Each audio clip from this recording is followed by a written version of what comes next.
say the lack of response from parents who are living with their anxious children and are still not compelled to, do something. It doesn't even have to be big, but do something to start short-circuiting that. Like, how anxious do kids need to be? And if we don't take a moment to step back and say, how am I contributing to this anxiety, then are we being remiss as parents? I feel like we are. And I do think that, as we know with this podcast, it's all about alchemising education. That is part of that education, because I think we're students of life. Yes.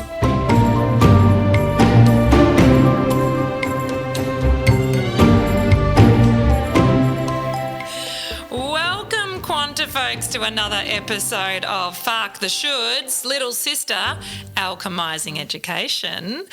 Today we are talking all about our addiction to the extraordinary and how that relates to our kids. And of course, I am joined by one of my favourite people in the entire universe, beautiful, curious Quinn. Hello. Oh, hello. Thank you once again. Always a delight to be here. And you are bringing the goods, Quinny, on this subject matter. I think because your experience with the extraordinary in your family and that drive for the extraordinary has been so strong and so felt. Before I get too far ahead, I am Jodi from QuantiMama. And I'm curious, Quinn. You are just so curious. So curious. She's got all the questions, peeps. Yep. So what does it actually mean? What are we talking about today? We're talking about the addiction of being extraordinary. Unpack that for me. Yeah, well, I just feel like in today's society, we have this great need to prove ourselves, to reach a level of success that we feel others will look at us and go, wow, isn't she extraordinary? Or isn't he extraordinary? And I just feel like it keeps us trapped, and I think it keeps us in a state of always wanting more, needing more, seeking more, striving for more, and never being satisfied with what we've got. Well, it fits into a lack state, doesn't it? Totally. Because you're looking, and I understand people think you need that drive to achieve, but I also think in the quantum field where we are co-creators, say, if you want to subscribe to that thought, that belief system, that if we are co-creating, then in fact the juice comes out of us in the nicest way possible. It sounds very dirty for the start of a podcast, but there we are. But the juice will flow when we're in alignment with whatever we're meant to be doing. The stuff just flows out, doesn't it? Yeah, it does. It really but for does. some reason, we've got this rite of passage with kids where we say, you've got to work, you've got to, commit, you've got to put the hours in, you've got to do the toil, and it's all that sort of arduous pushing upstream thing. It's not flow. And it's not necessarily connection with their soul either. Correct. It's done based on external markers, Yes. and rather than just what lights them up. Yes, that's right. Which is how we find, I know that sport's been a big feature in your family, but this love of the game, which can be, I'm not necessarily within your family, but within the field that you guys have operated in. Yes. You've probably seen a lot of kids who have done a lot of training and been very good at their position, but ultimately have fallen out of love of what they're doing. Absolutely, with big dreams, because again, we have these screens and these social media platforms and these people who are put on pedestals as being amazing human beings who have achieved, things that we celebrate. Yeah. And that's just one part of them. And often a lot of those people, when it comes to the end of their journey in that area, yes, you hear many, many, many stories of where they're lost. Yes. And they don't know who they are without that. And the pressure to keep going and to be a certain person. Yes. They just don't know who they really are. Yes. And that's the stuff that I think with young people we just need to be really aware of. What is it that's driving them? I mean, I know in my family, there was one who just wanted to strive to be an Olympian and represent Australia, in the green and gold, and now is talking about wanting to live happily on a piece of land, growing their own vegetables and just living the quiet life. And I look at that, and it was really interesting because when that was spoken, that dream was mentioned, because we see it in the media all the time. And I remember thinking, do I support this, or do I downplay it, or do I keep it grounded, or what do I do in this moment? And it was a really hard thing to know what to do, as a parent, again, do I support, or do I just, anyway, the dreams change, and that's totally okay, but it makes it very tricky for people to know how far to push, what to do, how far to support. Yes. And there's a lot of kids out there who are living sometimes their parents' dream. Well, these conversations we're having are really about the fact that we observe in our society and in our community a lot of unhappy kids. Totally. Like just a lot of I just think they are. They're just really unhappy. They are looking for external validation almost all the time, taking their cues from others. Very little direction comes from their own innate wisdom, their own source connection, soul connection, God connection, whatever language you want to use, but that holistic, loving, presence that just is so guiding in terms of, how we make the decisions that are best for ourselves and our community. And I think they're so interesting because with that little story that you gave, within that wisdom is being gained for I'm saying the quiet life is right for everyone. No, some people not. are meant to be the game changers, and some people are meant to be the rule breakers, and some people are meant to be the rule followers. We all have our purpose within this beautiful tapestry of life. Yeah. But there's some wisdom there that's been gained as a teenager that I just think is so brilliant. Like as a marker for, say, if you want to get, gold stars for being a parent, I feel like I would give myself a gold star for that awareness if my child had that, because I can see that the other pathways, they're triggering this distress and anxiety and intensity around things like what to eat, what schedule to have, what playtime you have, all these restrictions, this incredibly restrictive life that doesn't have any ability to, and no natural rhythm of inhalation and exhalation. It's just all constriction and rigidity and planning, and it feels very much lacking in playfulness and humour and fun. Yes, yeah, absolutely. Yeah, there's a lot of regimentation, if that's a word. Yes. Around how they live their life. And then you put all the other things. So whatever their dreams might be, if they're sort of sticking to a schedule, and then every other element of their life has a very strict schedule, then yes, they definitely lose their playfulness and their ability to just stop and ponder other possibilities, because they're just on this pathway, and that's all they can see. Yes. And then they might get partway through it and then go, it doesn't either feel right, or I'm not going to achieve it, or it's too hard, or I don't have the money, or I don't have the support, whatever it might be. And so then they're lost. Yes. Then they're really lost in, well, what else can I do? Well, it's such an identity. I mean, if you create a full-time existence of what you eat, when you play, supposedly within reason, when you actually do your practice time, when you do your performance time of whatever it is, it becomes this. It's not even a full-time job. It's like this complete lifestyle. And so then when you remove the main impetus for that, it's like you're a bit rudderless, aren't you? I mean, it's almost like, say, sports people end up funneling into just one single thing, and there's like this whole other side of them. They might have this amazing skill set they can offer to the community that just gets disregarded because it's unrelated.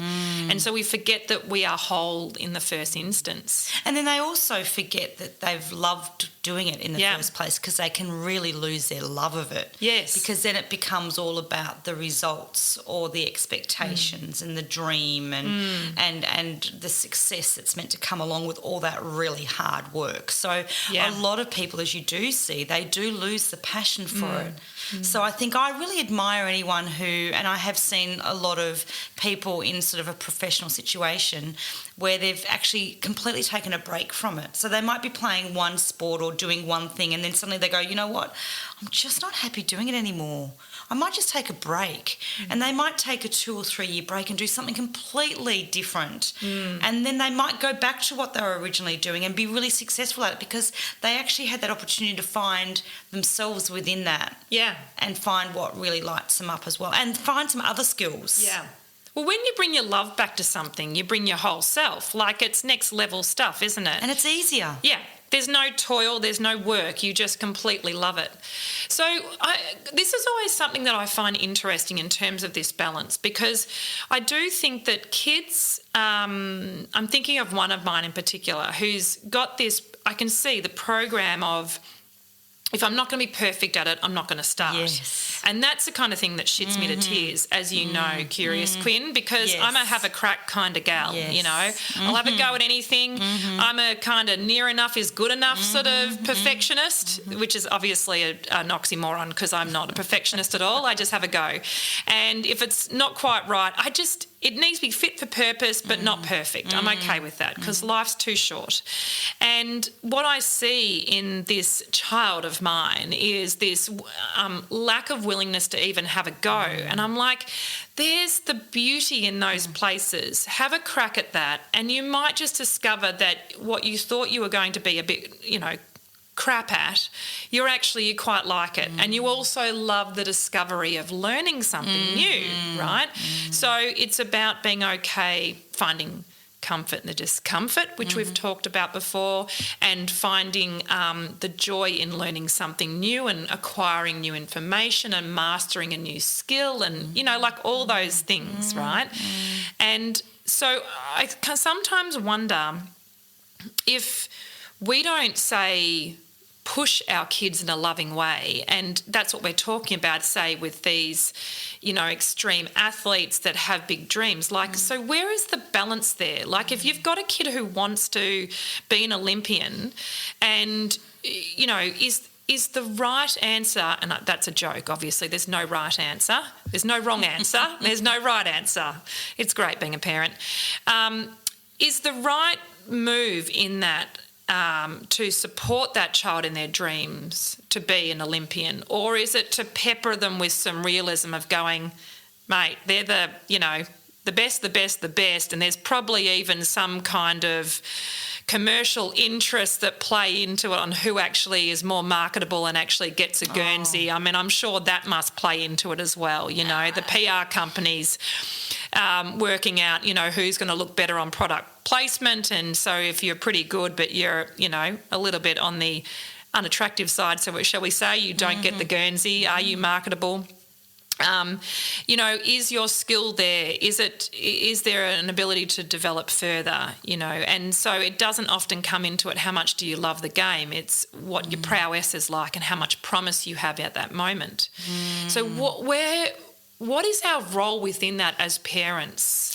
I think we have to really look at their well-being first and foremost. Yeah. Their sense of, the fact that they are having fun, that they are enjoying themselves, and that, I don't know, I think as a kid, maybe not taking it always so seriously, everything so seriously, but I think that the intensity does also come from the parents, or from the people around them, maybe not just from the parents, but certainly the people around them, whether it be other team players, whether it be coaches, but there really is this expectation that you can't just enjoy it, that you actually have to be always improving and striving and getting better at everything. And there is something really rewarding about that, without a doubt. Yeah.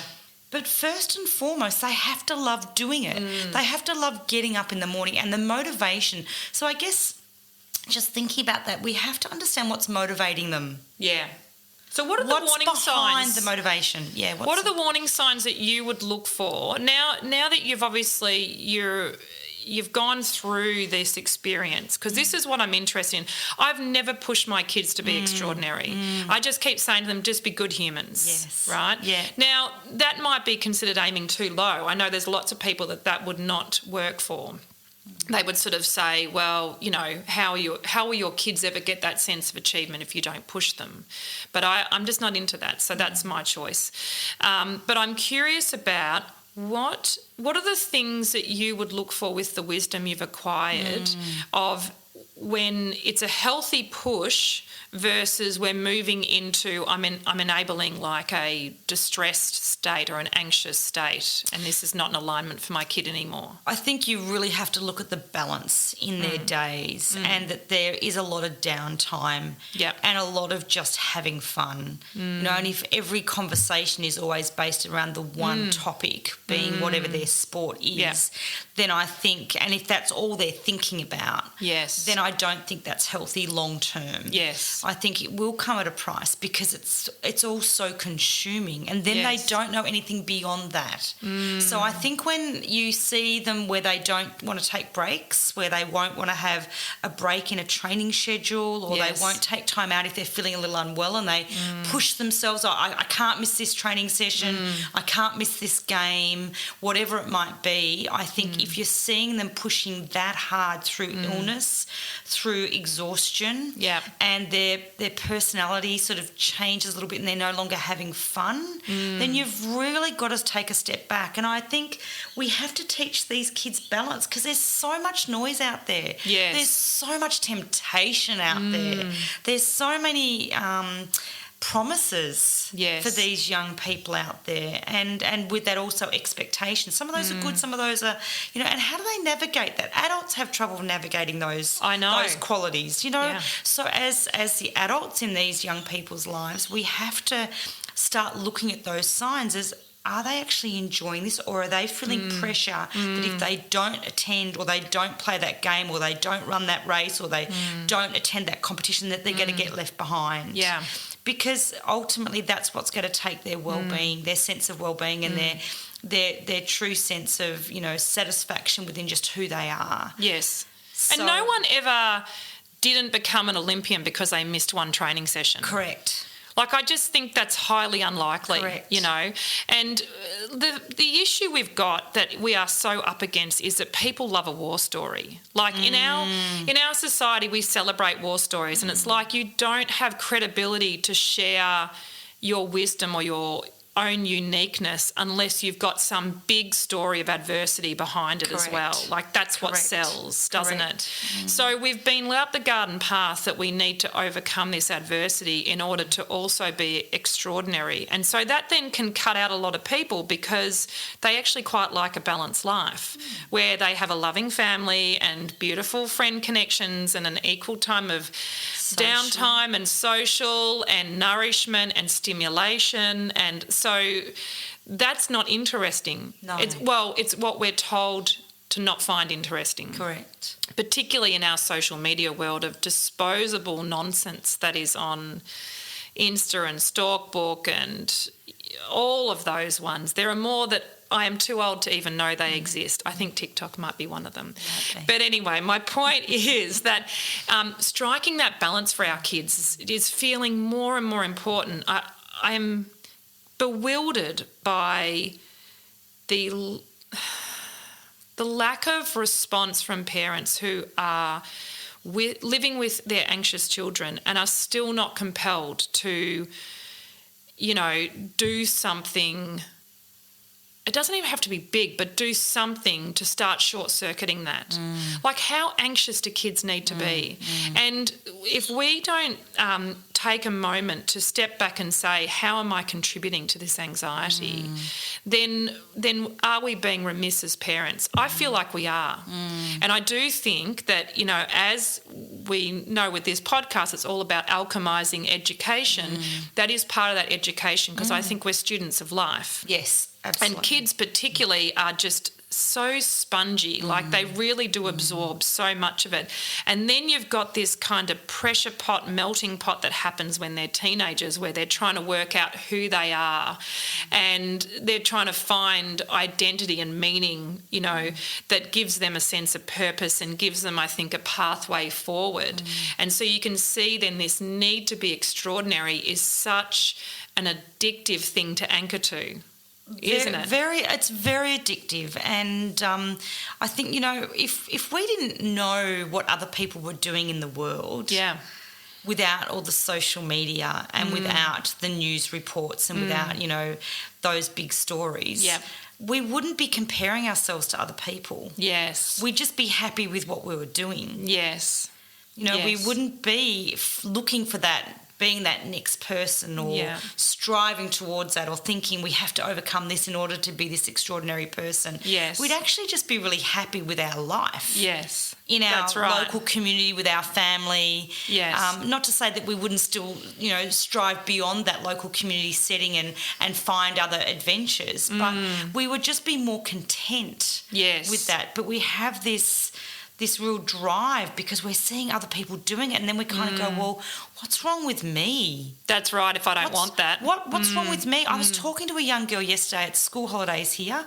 and I was talking to a young girl yesterday and I was asking her about, I hadn't met her before, and about does she have other siblings and what school does she go to and the rest. She goes, oh, you know, I've got an older sister, she's 20 and she's doing medicine.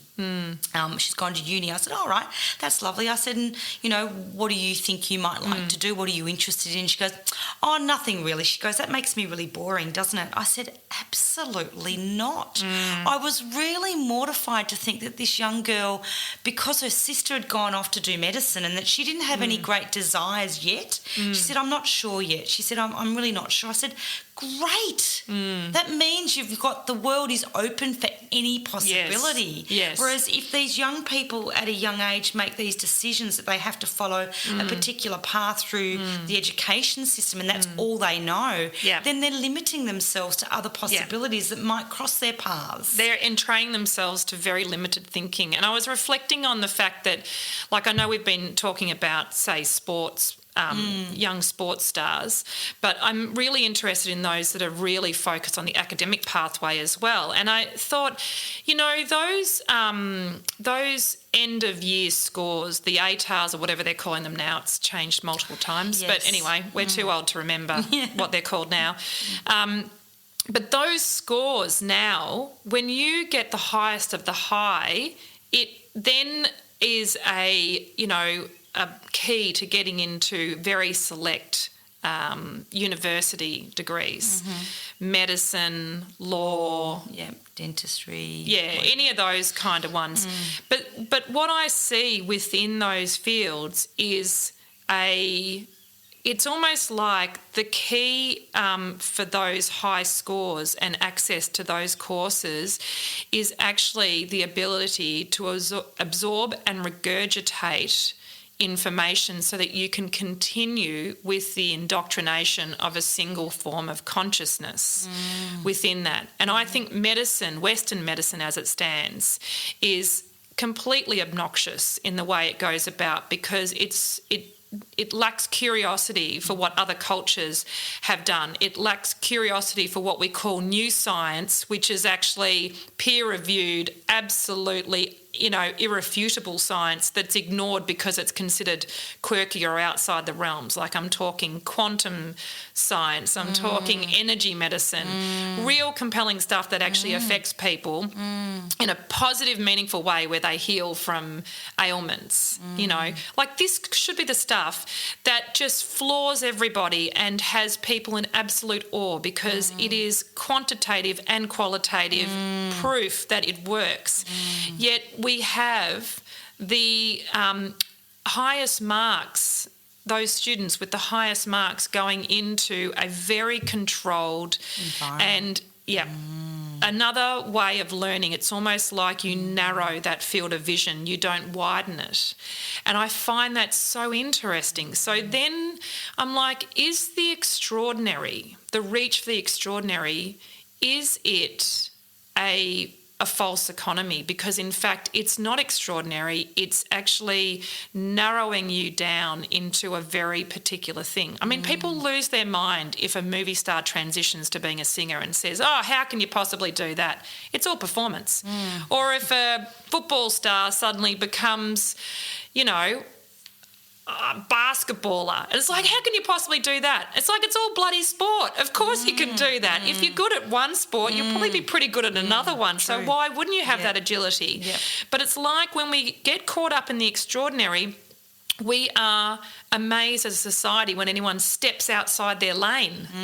Like, that's creating all kind of disorder. It's like, actually, the curious mind, as you know, Quinn, is so much more powerful than the streamlined, I'm an expert in this field and therefore cannot open myself to anything else than what I know to be true, or what I've read in a textbook. Or what I've been taught and told to use in that specific way. So is this a mirage, this idea of being extraordinary, this addiction to being extraordinary? Is it a mirage as a way to get people through the funnel and, you know, it becomes the gatekeeper? Well, I guess absolutely. I mean, you've got to also look at what's behind the systems that are being built. Yes, and who funds them? And who funds them. Oh, you're getting into conspiracy theory, tinfoil hat wearing. Okay. Take care. Sorry, there. I thought that was factual. I thought that was a known fact. Okay. I agree. I think it's very interesting. Where does the money come from? And you kind of go, you know, as with a lot of science reports, yeah, we are getting into that territory, aren't we? You know, who you have to put up there what your aim is for that report anyway. So Correct. Anyway, yes.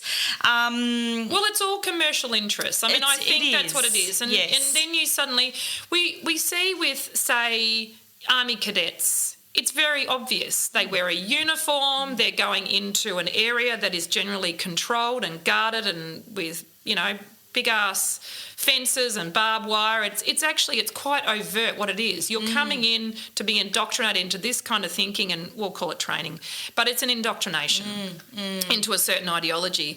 I think what we are romanced by is the idea of getting a high score anywhere, but it's a high score based on what?